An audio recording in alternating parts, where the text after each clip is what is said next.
je dois me présenter. Voilà. Je suis docteur de sciences, ancien directeur de recherche au CNRS. Ah oui. Et lorsque je me suis libéré, ben, je me suis lancé dans le monde de la mystique kabbalistique et de l'alchimie. Cela étant, j'ai une idée particulière sur l'astrologie, qui est celle du fait que j'en suis un âpre défenseur.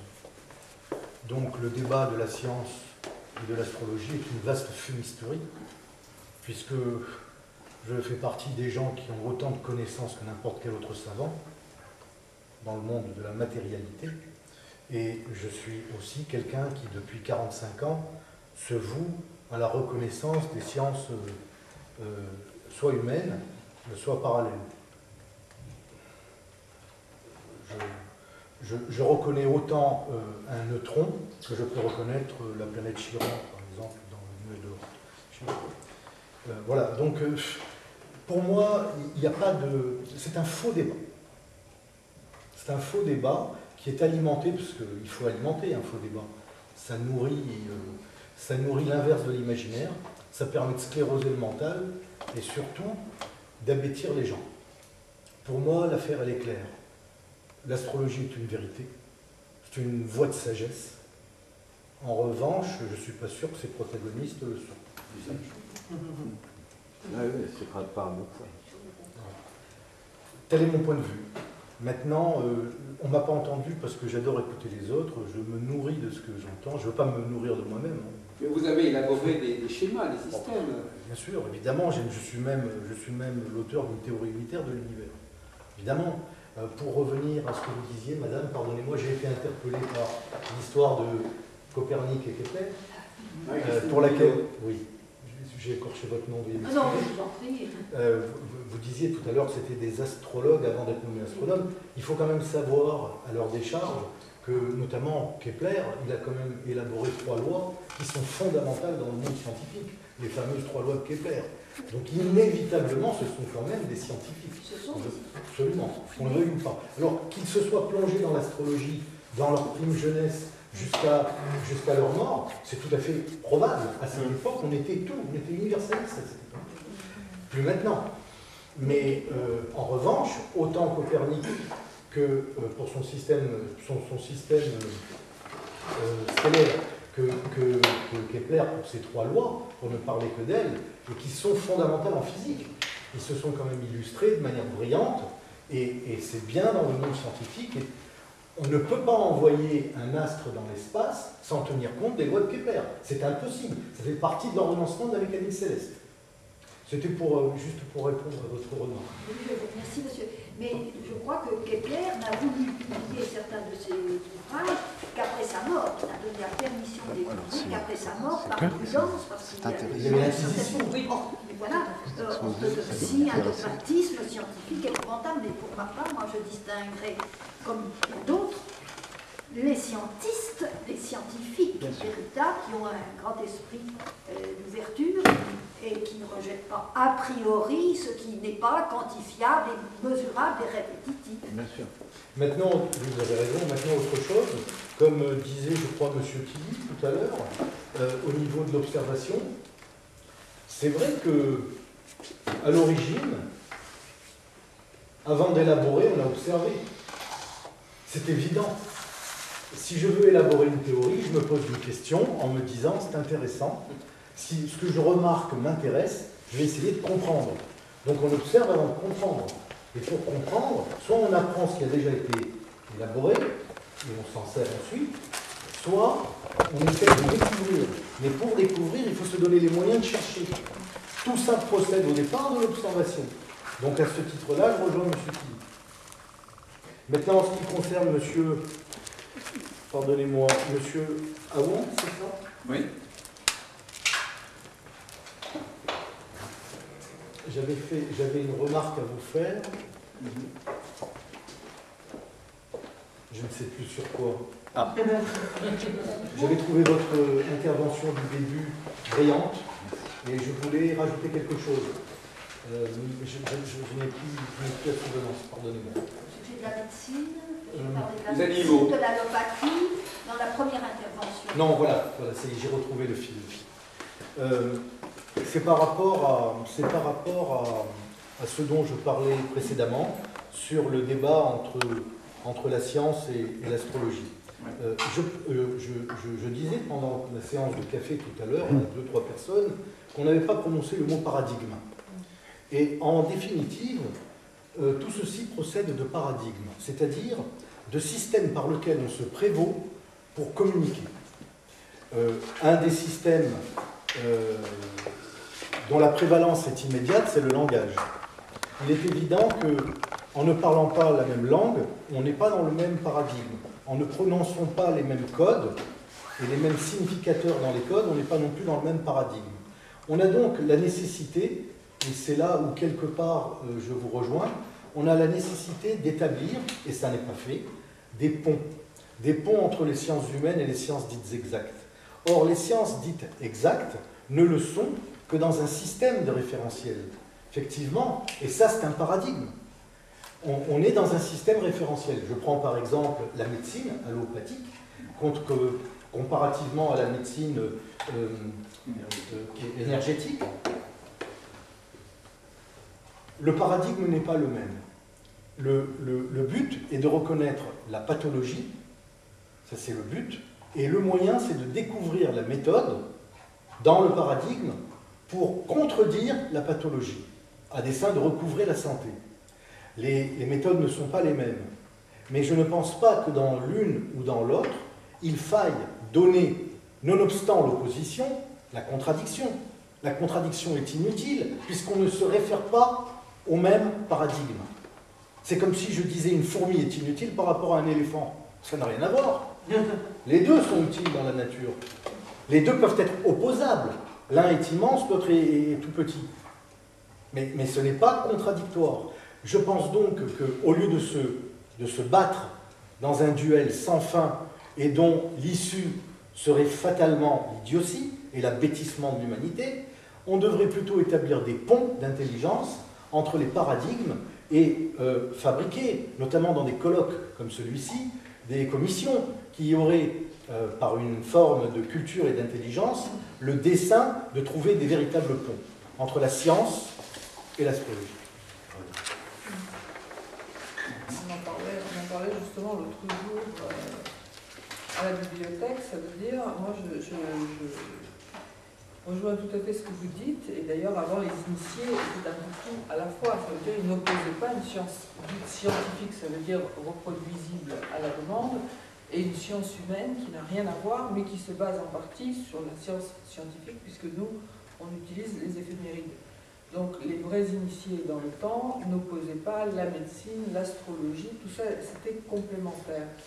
Et très intéressant de les mêler. Bon, c'est sûr que la science scientifique a pris une prépondérance totalement, on va dire, parce qu'elle n'est pas exacte non plus, cette science scientifique, on va dire.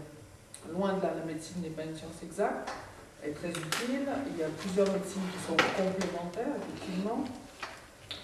Quant à dire que maintenant, on a effectivement des débats qui sont loin d'être intéressants, parce qu'on en parlait l'autre jour, on oppose souvent des scientifiques assez, on va dire, obtus à des astrologues non suffisamment formés. Donc, quand on a un débat qui se passe entre, et c'est, je pense, les débats qui sont, entre guillemets, voulus à la télé, parce que moi je connais des astrologues qui sont très renommés et très pointus sur des sujets extrêmement complexes, qui refusent par avance toute intervention télévisée. Pourquoi ? Parce qu'on va leur dire ça, vous n'en parlez pas, ça, vous n'en parlez pas, et ça, vous n'en parlez pas. Voilà, ce qui pourrait faire progresser les choses. Et on fait intervenir des gens qui n'ont pas du tout votre formation et votre ouverture d'esprit, qui est, je veux dire, la quintessence de l'intelligence, je veux dire, et de toutes ces sciences qui sont complémentaires et non contradictoires, sauf à dire qu'on a donné une prépondérance à l'une, qu'on est en train un petit peu de remettre à sa juste valeur, mais on ne fait pas venir des intervenants qui, comme vous, seraient capables, je veux dire, d'avoir un niveau suffisant pour se répondre et s'écouter, parce que ça n'est pas contradictoire. Un astronome, avec une ouverture d'esprit suffisante, n'est pas, je veux dire, totalement, peut très bien discuter avec un astrologue, mais suffisamment formé et pointu sur des notions d'astronomie. Parce que sinon, je veux dire, effectivement, les débats navrants auxquels on assiste, c'est d'une part la science avec des gens qui sont un petit peu hermétiques, je veux dire, qui n'ont pas l'esprit d'une ouverture, voilà, et un astrologue qui est très, on va dire, pas forcément suffisamment connaissant pour pouvoir atteindre un niveau de discussion intéressant, d'où déboucherait effectivement des, bon, au moins des discussions qui apporteraient quelque chose. Je ne sais pas si on peut, je ne serais pas d'accord avec vous pour dire que les débats télévisés que j'ai vus, d'abord un débat télévisé ou un débat quelconque entre un astronome et un astrologue, débat de quoi? Ça sera toujours pour savoir si l'astrologie est vraie ou n'est pas vraie. Le débat est déjà biaisé. Première chose, parce qu'on ne va pas faire un débat avec un astrologue et un astronome pour demander à un astronome est-ce que vous savez travailler, vous l'astronome? Est-ce que vous savez ce que c'est que les planètes, l'astronome? Ça ne va pas être ce débat-là. Ça va être le débat pour parler de l'astrologie. Or, moi, ce que j'ai vu, vous dites astronome évolué, astrologue taré. Enfin, je simplifie, non, mais... Absolument pas. Astrologue qui n'a pas le bagage, mais non, mais... Il y a de très bons astrologues sur le terrain et qui font beaucoup non, mais dans le débat télévisé... qui, au niveau c'est vous qui l'avez dit. Au niveau astronomie, ne sont pas mais dans le débat télévisé, vous nous avez dit ça, que l'astronome a un langage que n'a pas l'astrologue invité qui accepte d'y participer. Je n'ai pas compris. Alors je ne comprends pas ce qu'on me dit. C'est pas du tout ce que j'ai. Bon, alors je dis que ça, de toute façon, c'est pas vrai. Parce que j'ai vu les débats télévisés. Il y en a 1 sur 20 qui fait un petit peu progresser les choses. Je ne vous dis pas qu'ils sont tous astrologues ou astronomes? Sauf que le débat entre les deux. Il y a même quelque chose autre qu'un pugilat d'où il ne sort rien d'intéressant ni d'intelligent. Je peux vous répondre? Ah mais absolument. Parce que moi, ce que j'ai remarqué, c'est que l'astronome, il n'est pas cultivé du tout. Quand tu as l'astrologie, il n'y connaît rien, l'astronome de l'astrologie. Il n'y connaît strictement rien. Il est complètement... C'est lui qui est taré. Il ne connaît pas les systèmes de domification, il connaît très peu de choses en histoire de l'astrologie, il connaît très peu de choses en astrologie, et je n'ai jamais vu des astronomes qui ont le niveau pour parler d'astrologie. Donc je dis l'inverse de ce que vous dites. Moi, l'astronome qui est invité, c'est pas un astronome en tant qu'un chef, un astronome incontesté dans sa discipline, c'est un raté de l'astronomie qui vient parler de l'astrologie. Donc c'est tout à fait différent et je ne vois pas du tout les choses de cette manière-là. Je défends les astrologues en disant ça. Non, je veux dire que la question n'est pas de savoir si l'astrologue est formé à l'astronomie, c'est aussi de savoir si l'astronome connaît quelque chose de l'astrologie. Non, en général, jamais. Non, il a un faible bagage, un très faible bagage. Son bagage en astrologie est beaucoup plus faible que le bagage de l'astrologue lambda en astronomie, paradoxalement. Donc, je ne peux pas dire, mais il faut savoir qu'avant, les initiés pouvaient être initiés dans les deux. Alors, oui, peut-être. On ne parle pas du temps de Kéter. On peut compartimenter. Effectivement, c'est dommage qu'un astronome n'apprenne pas un minimum d'astrologie. Un astrologue ne se documente pas suffisamment autre que ses éphémérides. Mais c'est un problème d'époque. Oui, voilà. Avant, effectivement, la maîtrise du tout était voilà, ça, les médecins n'étaient pas médecins sans être astrologues. Il faut savoir. Si on dit ça maintenant, on va hurler. Je vais vous dire. Il faut savoir qu'avant. Il y a une raison. Avant l'avènement de l'Académie des sciences, qui est un corpus fondamental étatisé, avant l'avènement de l'Académie des sciences, c'était le profil religieux qui l'emportait. Tout ce qui était religieux ou mystique l'emportait et prévalait sur tout ce qui était scientifique. À la limite, on ramenait le mystique à la véritable science. Mais depuis l'avènement de l'Académie des sciences, inévitablement c'est l'inverse. Pourquoi? Parce qu'on a cherché la rationalisation.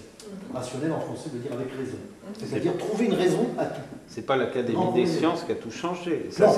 L'Académie des sciences, c'est en France. Dans tous les pays, ça s'est fait de la même façon. C'est une histoire, c'est une mentalité qui a évolué vers la rationalisation. Et la science s'est mise à remplacer la religion chrétienne, effectivement. Mais ça n'a rien à voir avec l'Académie des sciences en soi. Non, je parlais de l'Académie des sciences parce qu'en France, elle objectivait le phénomène. Ouais. Mais le phénomène étant mondial, on peut l'objectiver ailleurs par autre chose. Ouais. Mais dans notre pays, c'est bien à l'avènement de l'Académie des sciences. Ça, certes, c'est une vérité historique. Non, de toute façon, l'internationalisation, sous l'Ancien Régime, l'internationalisation, ou le mondialisme, c'est plus court, le mondialisme de la connaissance était beaucoup plus vaste qu'aujourd'hui. Dans la mesure où les cours magistraux étaient donnés en latin, et que donc vous aviez fait votre latin à vos humanités, vous faisiez la tournée de toutes les universités de France, de Navarre, d'Angleterre, d'Allemagne, et vous aviez la même langue partout, et vous alliez aux sources les plus sûres. Il n'y avait pas du tout ce compartimentage qu'on a aujourd'hui. Alors on le retrouve un peu dans les recherches économiques. On trouve normal qu'un cadre supérieur français ait un diplôme d'Harvard, de Yale. Bon, ça on trouve à peu près normal. Bon. Mais dans d'autres domaines, en effet, les diplômes ne se répondent plus. Et surtout, les gens ne font plus la démarche. Parce qu'en plus, il faut apprendre la langue du pays à chaque fois, et bonjour l'effort. Moi, j'ajouterais une chose. Oui, docteur Aouan. S'il vous plaît, c'est le fait que dans tout système, il y a un vide, un creux, une faiblesse. Et que c'est cette faiblesse qu'il faut chercher, ce qui fait que je me permets de dire que je n'ai jamais rencontré un grand scientifique capable de me mettre le genou à terre par leur simple raisonnement. Pour la simple raison qui se base, au moins en France, sur une figure qui fait, comment on appelle ça, une sorte d'icône, Descartes. Donc vous êtes rationaliste, cartésien et compagnie. La simple chose, c'est qu'on met sous la table les connaissances sur Descartes. Il suffit donc, moi je me suis intéressé à la biographie de Descartes. Voilà. Je me suis dit, voilà quelqu'un qui a une formation d'astronome, d'astrologue, de médecin, de physicien. Pas d'astrologue. De que sais-je? Si, astrologue. Non. Si. Je me suis si. Il n'est pas astrologue, Descartes. Je parle de connaissances. Je n'ai pas dit qu'il est astrologue. Je dis qu'il a des connaissances. Il a appris l'astrologie, l'astronomie.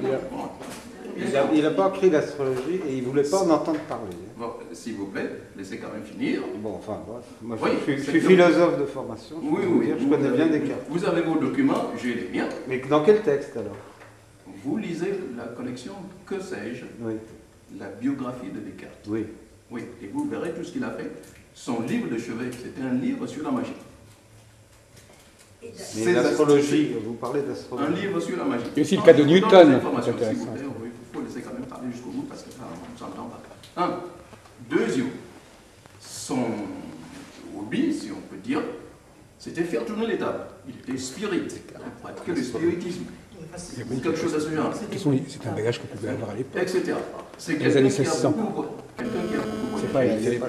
Ce qui fait donc que, évidemment, vous ne comprendrez plus ce que je dirais si vous faites des apartés, s'il vous plaît. Donc, il avait manipulé les tables, il avait fait des thèmes astrologiques, c'était un astrologue, il faisait de l'astronomie, etc. Ce qui fait que l'essentiel, peu importe les détails, c'est qu'il avait une multiplicité de formations. Ce qui fait que le cartésianisme, en réalité, ça signifie qu'il faut voir un problème sous au moins 10 à 15 facettes. C'est ça le vrai cartésianisme. Donc, quelqu'un qui me parle en tant qu'astronome et il vient me faire un discours sur moi qui suis, mettons, astrologue, je dis, est-ce que vous connaissez l'astrologie? Non. Bon, donc vous êtes rien du tout. Il faut connaître l'astrologie pour parler de l'astrologie à un astrologue. Or, on en voit des gens qui ne connaissent rien en astrologie et qui se mettent à parler dans un grand discours avec des formules alambiquées. Je dis, tout ça, c'est ce qu'on appelle un cache-sexe, un cache-misère pour parler. Il faut qu'ils parlent du sujet en détail. Donc, qu'ils aient appris l'astrologie, si c'est l'astrologie, en profondeur. pour pouvoir discuter. Ça, Sinon, ça n'a aucune valeur comme discussion. Alors, le manifeste américain contre l'astrologie, oui, de 175, de 1975, signé par des prix Nobel, ils étaient au moins 180. Il y en avait pas 3 qui connaissaient l'astrologie, qui savaient même ce qu'il en était de l'astrologie. Ce fameux manifeste, signé par des scientifiques, des économistes, des astronomes, il n'y en avait pas 3 qui connaissaient quelque chose à l'astrologie. Mais oui, c'est significatif. À l'ignorance. Mais c'est quoi ça? C'est l'idéologie, c'est tout. C'est ce que l'on appelle c'est le scientisme idéologique qui ne veut pas entendre parler de l'astrologie. Ça va pas plus loin que ça. Exactement. Pour eux, ce sont des préjugés, dans le sens étymologique du terme. Et une parenthèse. Et le discours de la méthode. Les maisons orientées comme vous, sauf que moi je suis parti sur les différentes formation, en acupuncture, en médecine ayurvédique et compagnie. Et le recoupement m'a permis donc d'orienter comme vous le faites là. Ce qui fait que c'est plus logique et ça concorde avec le reste. Vous avez un système comme ça par 8? Sur mon livre. Je vois rien, même avec mon livre. Quel est le titre de votre livre, monsieur? Astronomie. Vous pouvez me le faire passer? On dire sur Descartes au sujet de la... Non, parce qu'il faut voir que la machine, n'est-ce pas? Bon, non, mais Descartes parlait de l'animal machine, ça c'est parce qu'il n'a jamais eu ni chien ni chat. Tous ceux qui ont eu un chien ou un chat, savent très bien que tous sont des machines. C'est comme ça que c'est intéressant. On croit bien que ce soit des machines.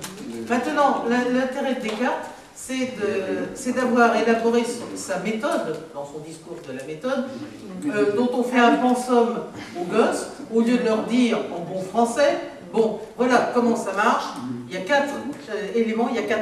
Mais Monsieur Wang, apportez votre livre, s'il vous plaît. Apportez-le au professeur Guinard. Les quatre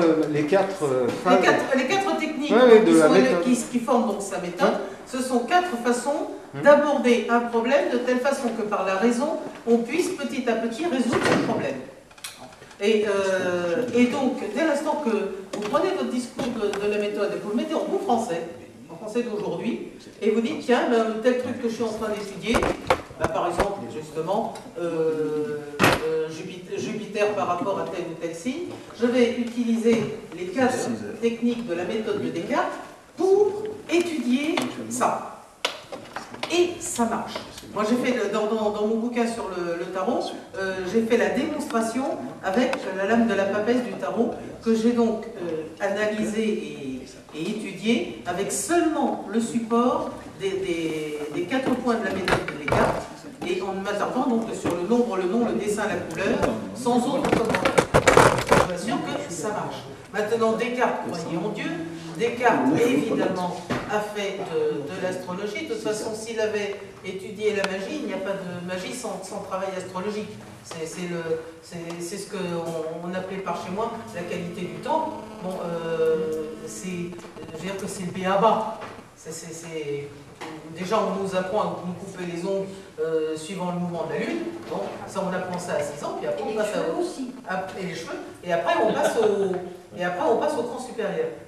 Donc, dès l'instant que Descartes s'est intéressé à certaines choses, même s'il n'a pas l'étiquette astrologue, même s'il n'a pas le blason astrologue, même s'il n'a pas écrit l'astrologie en 10 leçons à l'usage des protestants, bon, eh bien, Descartes n'a pas pu ne pas pratiquer l'astrologie et n'a pas pu ne pas s'en servir.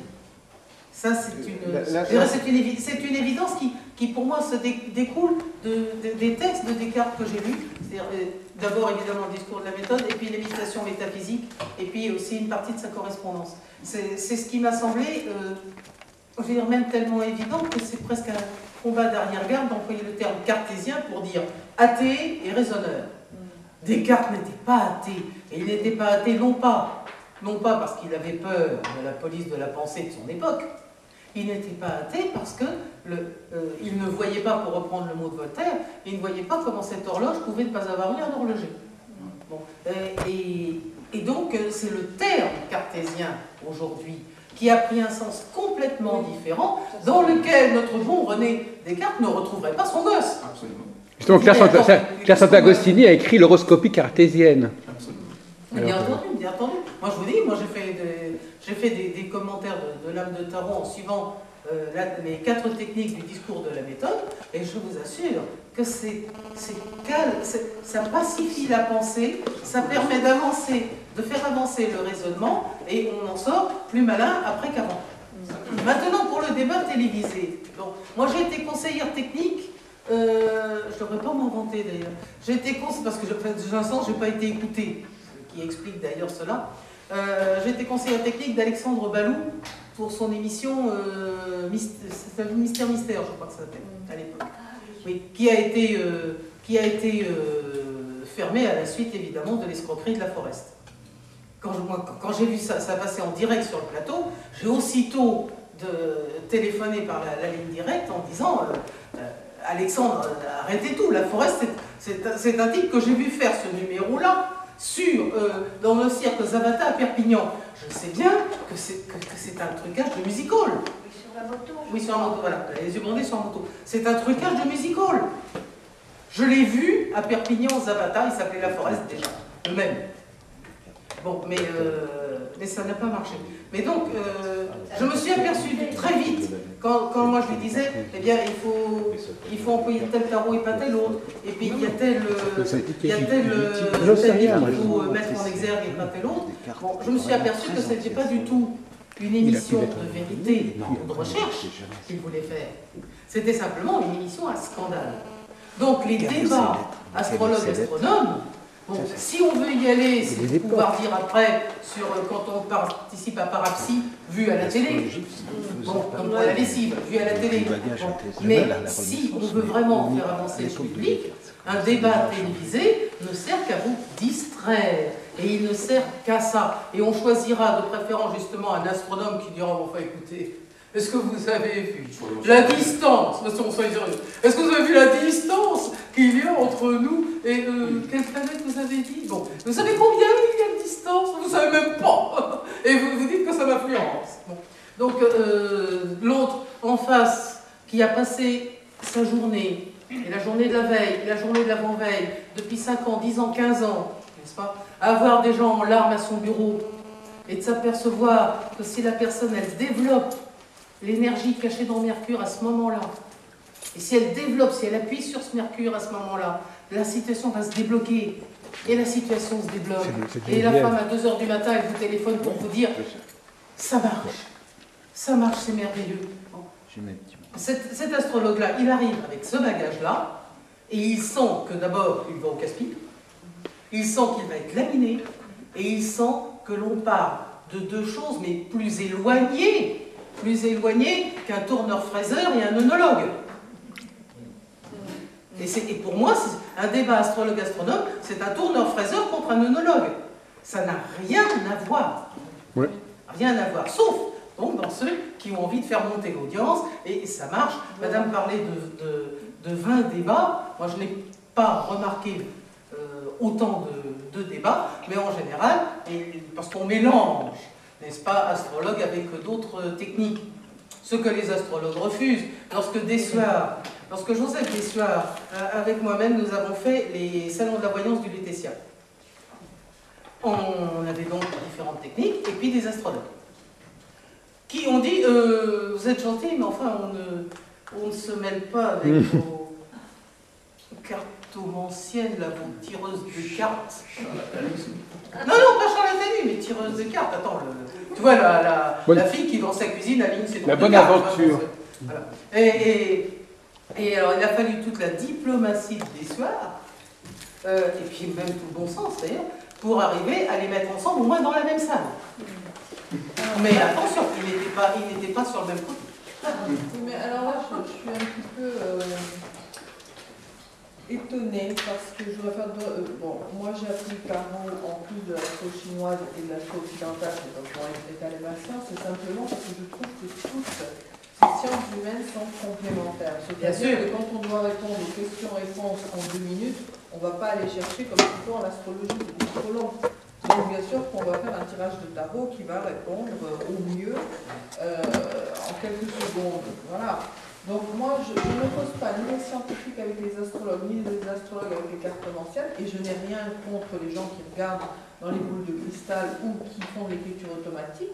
Tous ces gens-là ont le droit d'exister, et si ils ont cette chance d'être voyants ou d'être médiums ou que sais-je, si après tout ils sont utiles à leurs contemporains et qui font du bien autour d'eux, moi je trouve que peu importe la méthode, ce qui importe c'est le résultat. Sauf à dire qu'il n'y a pas de notion de, comment dirais-je, il n'y a pas l'astrologue au-dessus des autres, non. Sauf à savoir, là où c'est quand même regrettable, c'est que l'astrologie, contrairement aux États-Unis, ne soit pas enseignée à l'université. Pourquoi? Parce qu'on trouve des clivages et des différences de formation énormes. L'astrologie en tant que telle, si vraiment on veut la maîtriser, c'est 5 ans d'études. Et 5 ans d'études, pas forcément survolées. Ça veut dire des études approfondies en astrologie. Et ensuite, on peut même encore continuer, on peut continuer toute sa vie en faisant l'astrologie nodale, ça veut dire la médicale, et puis etc. etc. Donc, bon, ça me semble déjà un problème de base, parce que chez les astrologues, il y a de tout. Ça veut dire les gens qui ont fait 3 ans d'astrologie, ceux qui ont lu un bouquin et qui se bombardent d'astrologue, il n'y a aucune notion. Je veux dire, le consultant qui va consulter n'a aucune garantie, je veux dire, de voir s'il a affaire à quelqu'un de formé. Alors je ne parle pas de ceux qui sont voyants et qui ont la chance de ne pas avoir à se servir de l'astrologie. Moi j'ai des choses qui me viennent ou qui ne me viennent pas en consultation, c'est pour ça que j'ai besoin d'un bagage derrière moi. À la limite, j'aurais été ravie d'être voyante pure et de pouvoir répondre de 9h du matin à 17h le soir inclus, en ayant des flashs non-stop à la demande, qui n'est pas le cas. Je ne dis pas, et là je ne suis pas en train de... Moi je trouve ça merveilleux, les gens qui ont un don, et bon, s'ils ont autre chose en plus, tant mieux, parce que quelquefois on peut ne pas avoir forcément de choses. Donc moi je trouve que toutes ces sciences ne sont pas, les sciences humaines ne sont pas opposables, il n'y a pas de notion de valeur. Ça veut dire qu'une cartomancienne qui fait du bien, et qui aime son tarot, et qui lit, et qui ressent ses cartes, et qui croit, et qui je ne sais pas moi, il y a autant de valeur dans la consultation pour une cartomancienne que pour une astrologue.